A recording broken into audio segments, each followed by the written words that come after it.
my God, when I was first diagnosed, I was scared. I was scared for it to get worse. I was scared because what people would think. There's a lot of ignorant people out there. They don't know about it. They think that somebody that has epilepsy, it's crazy. People don't always understand the disease, so they have these misbeliefs that maybe somebody did something bad to you, maybe it's a curse. But then there's also this interesting thing that when people don't have the healthcare literacy in the community that was recognized with storytelling to kind of explain things away, and the problem is the storytelling is not always accurate.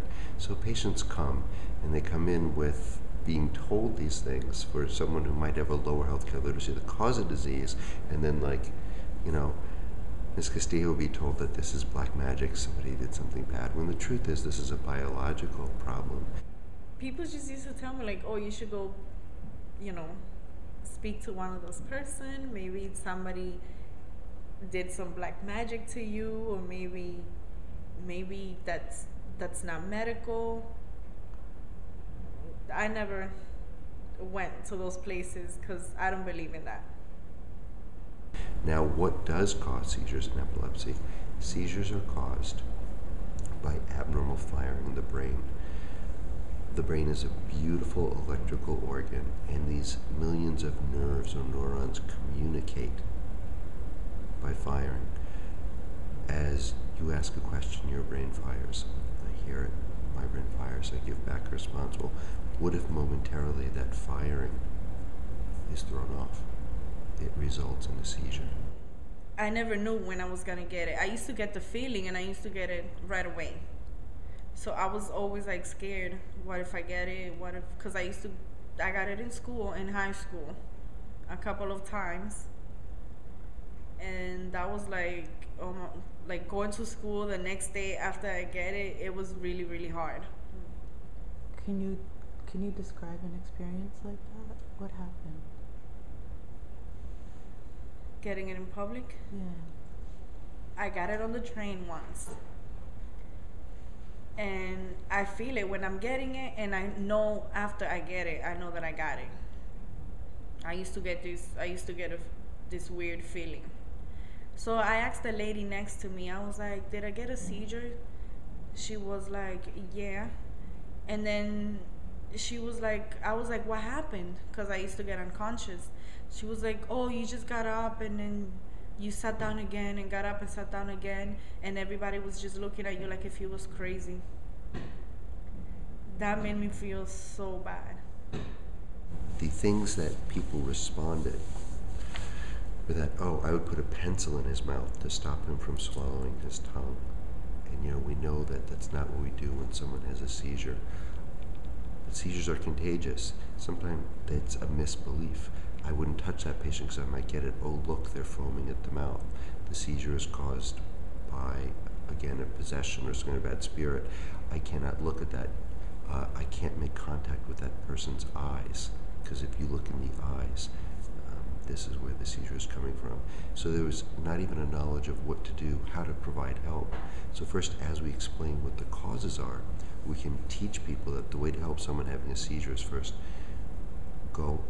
The patient may not be able to respond to you if they're going into a seizure or already in a convulsion. Lie a patient down on their side so that if they are having difficulty swallowing their secretions, they wouldn't choke on it. Lay them on their side, cushion the head, and just support a person. Most seizures will be about 30 seconds to 1 to 2 minutes self-limited, and then a patient, as the brain firing comes back to normal, will wake up. So what you need to do is first, not be afraid. Don't put something in their mouth like a spoon or a pencil. You may knock out their teeth. Don't put your hand in, they'll bite your hand.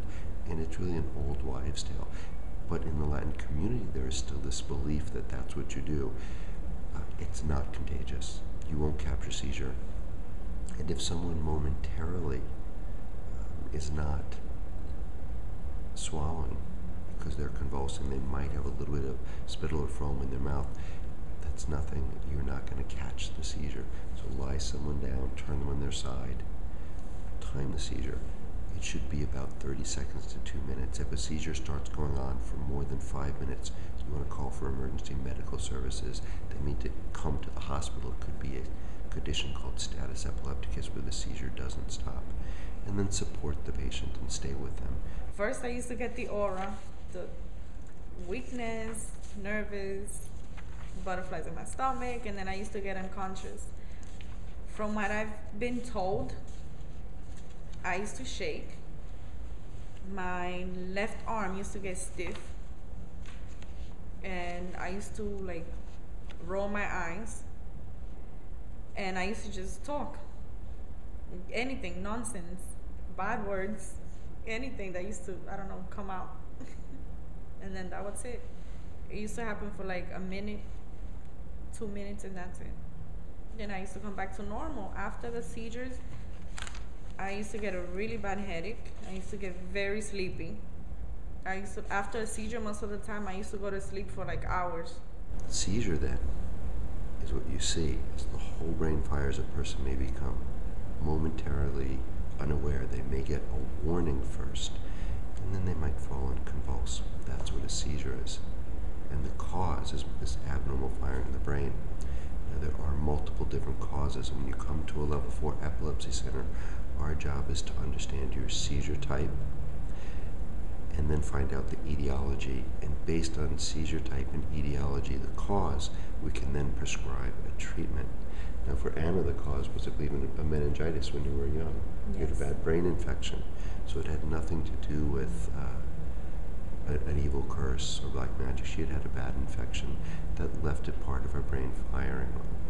Based on that, we were able to look at medications that might help, and then finally epilepsy surgery. In a condition like Anna's, where the infection left one part of the brain with a small scar, for lack of a better word, that has seizures, you can take out this tiny region of the brain, about the size of the tip of your thumb, where the seizure starts, and eliminate the epilepsy completely. Now again, to be a candidate for that, first we start with medications. Medication is the first line of therapy. We try one medication. 50 to 60% of the people may respond to the first medication. Then we try a second medication. You get up to maybe about 60%. Once, with certain types of epilepsy, you failed your second medication, you only have a 2 or 3% chance of being seizure-free with the addition of more medicines. In Anna's case, she was up to 3 medications with frequent seizures and a lot of medical side effects. So Anna was the ideal candidate for epilepsy surgery. It started one part of the brain. We did an extensive evaluation to make sure that there would not be any bad outcome, that this area would not harm her memory. This would not cause any motor deficits. Cosmetically, nobody would be even aware that Anna had the surgery and that it would be the safest option for her. I think we were able to remove some of those fears. It was over time, though. The evaluation took us several months to complete. Yes.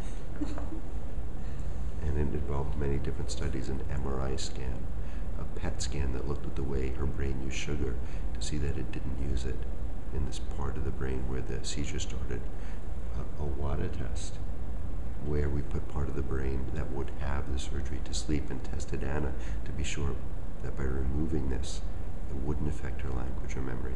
So there's a lot of testing that is involved. One of the first things Anna and I talked about is, what were your goals? And her goal was get a job, get a promotion, get married, and have children. And I remember saying, you're going to do all that. And we're going to do all that, and we'll work together. Whether even the surgery was successful or not, you could still achieve all those goals and live a happy life with seizures. You know, we have a program here at Weill Cornell. It's called COPE, which stands for Care and Outreach for people living with epilepsy, emphasis on the living with it. Anna no longer has epilepsy. She's been cured, which is wonderful. What happened after the surgery? Like, I was totally a new person. I'm so confident now about myself. Like, I'm not afraid to go out, like, because before I used to feel embarrassed, like, oh, what if I get, like, I used to always have it in my head. What if I get a seizure? What if I get a seizure? It's going to be embarrassing. Like, I feel like I never had a normal life.